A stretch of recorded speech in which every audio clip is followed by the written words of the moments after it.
इनको घंटा bad S का पता ही नहीं है बैड एस क्या होता है। तेरे को तो उड़ाऊंगा मैं। और तुम बोलोगे कि शो का कॉन्सेप्ट क्या है। पहले भी डोंगरी का नाम लेता हूँ। हर उस लॉकअप से डर लगता है जहाँ पे पायल हो कि यार बस कर दे, अब चुप हो जा, नहीं सुनना है। हर तरीके के इमोशन से गुजरना। मैं अब चटनी पीस सकता हूँ। इस जर्नी ने बदला है, एक्सप्रेसिव कम था। आई डोंट थिंक कि ऐसा होने से कोई विक्टिमाइज हो जाता है। ऐसा नहीं था कि पब्लिक है और मैं अंदर नहीं बता रहा हूँ, और इतना टाइम भी नहीं हुआ है उस रिश्ते को। उनकी एक्टिंग के लेके मेरे को व्यूज़ थे ही नहीं। उनको लगता था कि यार हम ही कपल ही बन जाए। पत्थरों के खिलाड़ी तो हम हैं ही। जहाँ से निकल के आया हूँ वहीं वापस जाना इसलिए ज़रूरी है। यूट्यूब तो कर लिया, OTT भी कर लिया, टीवी बाकी है। सो हाय दोस्तों, my name is Munawar Faruqui और आप मुझे देख रहे हो फर्स्ट इंडिया टेली पर। Hello and welcome to first India tele. This is Roshni और आज हमारे साथ है वो भी फुर्सत से, क्योंकि आप सभी का दिल जीत चुके हैं मुनव्वर। उस दिन हमने काफ़ी जल्दी बात की थी, लेकिन आज तसल्ली से सारी बातें करेंगे। तो सबसे पहले हमारे व्यूवर्स को ये बताइए, क्योंकि जीतने के बाद आप सबसे पहले गए उसी गली में, उसी जगह पर जहाँ से आप बाहर निकल कर आए थे, लेकिन इस बार एक अलग रुतबे के साथ। कैसा लगा आपको? बहुत अच्छी फीलिंग थी वो, और जहाँ से निकल के आया हूँ वहीं वापस जाना इसलिए ज़रूरी है, क्योंकि आपको याद रहना चाहिए कि आप कहाँ से आते हो। और मुझे जब मैं ऑलवेज़ अपने गानों में भी लॉकअप पे जाने से पहले भी डोंगरी का नाम लेता हूँ, और मैं बहुत ही प्राउडली बोलता हूँ मेरे जोक डोंगरी पे होते हैं। तो मैं ऑलवेज़ मेरा जो नेबरहुड है ऑलवेज़ मेरे लिए बहुत स्पेशल रहा है। और जब मैं ट्रॉफ़ी मैंने जीती, और जब मैं अंदर भी कहता था कि डोंगरी जाएगी ट्रॉफ़ी, तो सब बोलते थे दिल्ली जाएगी, कोई बोलता था पुणे जाएगी। मैं ये नहीं कहता था मुंबई में ही रहेगी, मैं बोलता था डोंगरी जाएगी, बिकॉज मुंबई में तो ऑलरेडी ट्रॉफ़ी है। तो बोला डोंगरी जाएगी, और जैसे ही गया मैं ट्रॉफ़ी लेके डोंगरी पे गया, एंड वो वर्थ था। उतना प्यार मुझे नहीं लगता दुनिया के किसी भी कोने में मैं जाता तो मुझे वो वैसा प्यार मिलता जितना वो ट्रॉफ़ी के साथ डोंगरी पे मिला जी। सो ऐसे में अपनी पूरी ही जर्नी को किस तरह से डिस्क्राइब करना चाहेंगे? काफ़ी सारे अप्स एंड डाउन्स, टूटते हुए मोमेंट, बनते हुए मोमेंट, दोस्ती, किस तरह से डिस्क्राइब करेंगे? खूबसूरत। खूबसूरत is the word for this journey, कि जिसमें सब कुछ था। एक परफेक्ट इमोशंस हर जगह, और हर तरीके के इमोशन से गुजरना, और हर तरीके की चीज़ें करना। जैसे आप शारीरिक श्रम भी देखोगे तो वो शारीरिक श्रम सिर्फ टास्क नहीं होते थे, वो एक ऐसी चीज़ें होती थी जो आपको दुनिया में काम आ सकती है। लाइक मैं खटिया बना सकता हूँ, मैं अब चटनी पीस सकता हूँ, मैं मसाले कूट सकता हूँ, मुझे पता है उपले कैसे बनाना है, मुझे पता है पापड़ कैसे बनेगा, मुझे पता है चकरी कैसे बनेगी। तो नाउ वो सारी चीज़ें पेटी में बना सकता हूँ, आम की पेटी, और 10 मिनट में बना सकता हूँ। तो ये सारी चीज़ें ऐसी जो सीखने मिली है, वो लाइफ का एक एक्सपीरियंस, कि मुझे मिट्टी के बर्तन भी अगर मुझे 1 घंटे मेहनत करनी पड़े तो मैं बना सकता हूँ। तो बहुत सारा कुछ सीखने मिला, और एक ऐसा एक्सपीरियंस जिसको मैं सिर्फ खूबसूरत कह सकता हूँ। जी। हर जर्नी हर इंसान को किसी ना किसी तरीके से बदल देती है।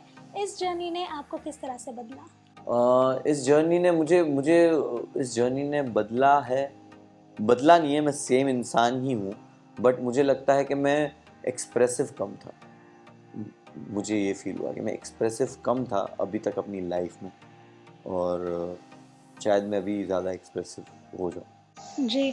आप सभी ने आपके जो बोली हुई शायरी है वो सुनी, जो आपकी बातें थी वो सुनी, लेकिन कुछ लोगों का ऐसा कहना है कि मुनव्वर ने बहुत ही विक्टिमाइज़ करके खुद को खेला है, बहुत ही बेचारा दिखाया है, जबकि शो का जो कॉन्सेप्ट था वो कंट्रोवर्शियल था। What is your take on this? Controversial concept नहीं था शो का कॉन्सेप्ट था बैड एस होना, अपने अपने वे में बैड एस होना।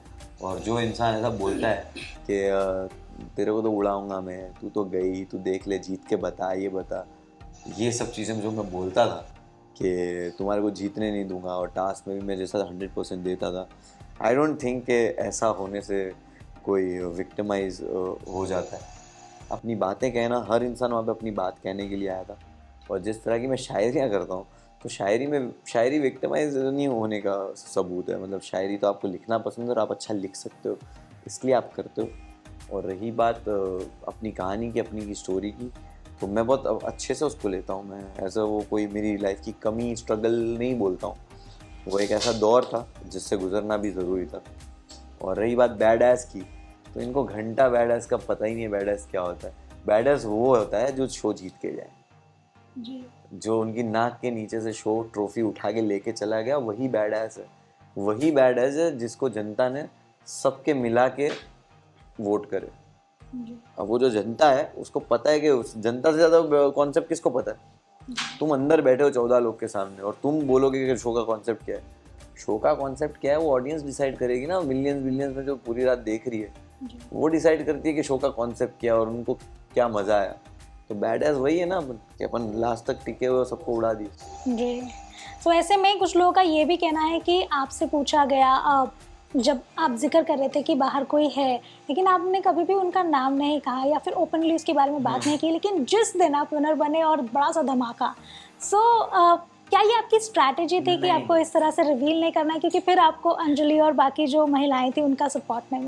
नहीं ऐसा नहीं था। अंदर मैंने रिवील नहीं किया था सिर्फ नाम, क्योंकि इस तरह नाम ले लेना सही नहीं था, क्योंकि पहले भी पब्लिक नहीं था वो। ऐसा नहीं था कि पब्लिक है और मैं अंदर नहीं बता रहा हूँ। It wasn't public at all, और इतना टाइम भी नहीं हुआ है उस रिश्ते को, तो हम we were taking it slow. But the same time I realise कि नो, मैं जब बाहर जाऊँगा तो मुझे इस चीज़ को एक्सप्रेस करना है। I want to be vocal about it. तो मैं बाहर आया और मैंने वो किया। Apart from this there has been a lot of things about Kangana as well कि क्या आपकी व्यूज़ बदली है क्योंकि उन्होंने आपके स्टैंड अप कॉमेडी को लेकर भी काफ़ी सारी अपनी जो उनकी व्यूज़ है वो कही है? हाँ, मैं वही है, उनकी एक्टिंग के लेके मेरे कोई व्यूज़ थे ही नहीं। एक्टिंग उनकी बहुत बढ़िया है और वो बहुत प्रोफेशनल है, बहुत अच्छी एक्ट्रेस है।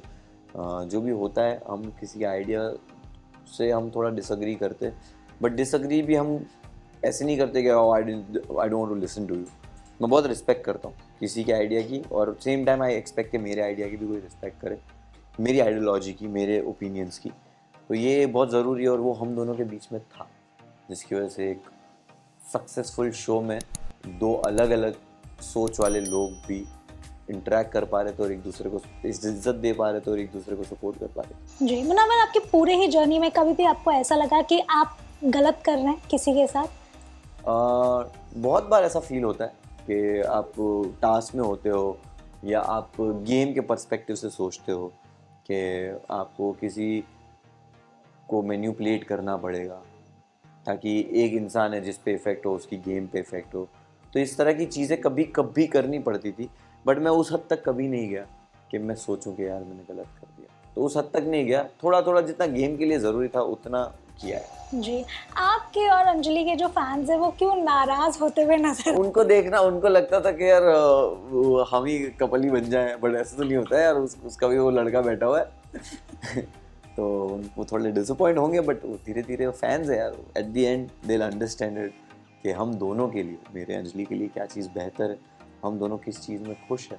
तो फैंस जब ये चीज़ समझेंगे, डेफिनेटली वो बहुत प्यारे लोग हैं, बहुत सपोर्टिव लोग हैं, तो जब वो चीज़ ये लोग समझेंगे तब डेफिनेटली वो और दो अलग अलग फैन पेज बनाएंगे, दो अलग अलग हैशटैग्स के। बट लॉकअप के दौरान कभी भी आपको ऐसा लगा that you and Anjali should be together?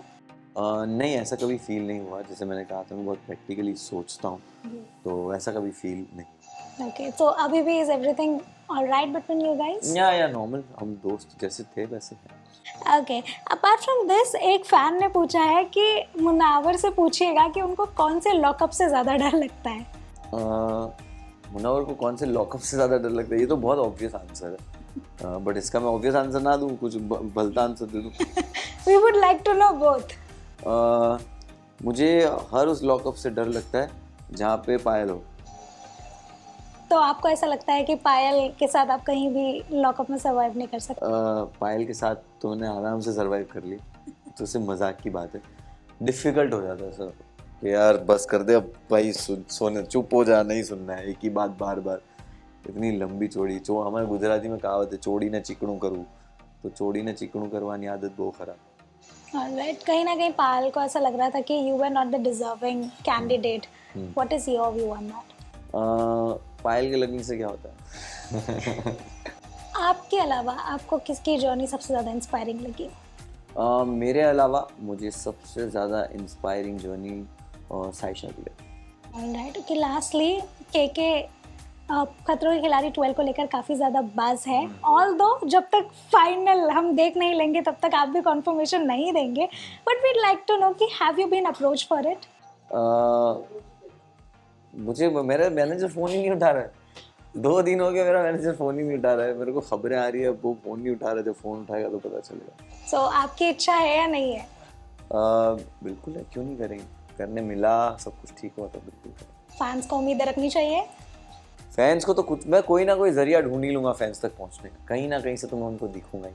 तो उनको बिल्कुल उम्मीद भी रखनी चाहिए। उम्मीद तो दुनिया कायम है और खतरों के खिलाड़ी तो हम हैं ही। और सच में खतरों के खिलाड़ी में अगर आ गए तो मज़े ही मज़े देंगे। हम वहाँ पे भी आपको जीतते हुए देखेंगे। देखो यूट्यूब तो कर लिया, OTT भी कर लिया, टीवी बाकी है। तो फिर शायद फिर उसके बाद बिग बॉस में भी आप हमें दिखेंगे। क्या पता, आप सिनेमा हॉल में भी दिखूं। Lovely, thank you so much Munawar. Lastly fans के लिए क्या कुछ कहना चाहिए? फैंस के लिए यही कहना चाहूँगा कि पिछले 2-3 दिन से मैं सोशल मीडिया देख रहा हूँ, और जिस तरह का प्यार आप लोगों ने भेजा है अभी तक, और अभी भी जो चीज़ें हो रही है मेरी लाइफ में, उस पर भी आपकी जो एक प्यारा आपका एक जेस्चर है जो मुझे दिखाई देता है आपकी स्टोरीज में, आपके एडिट्स में।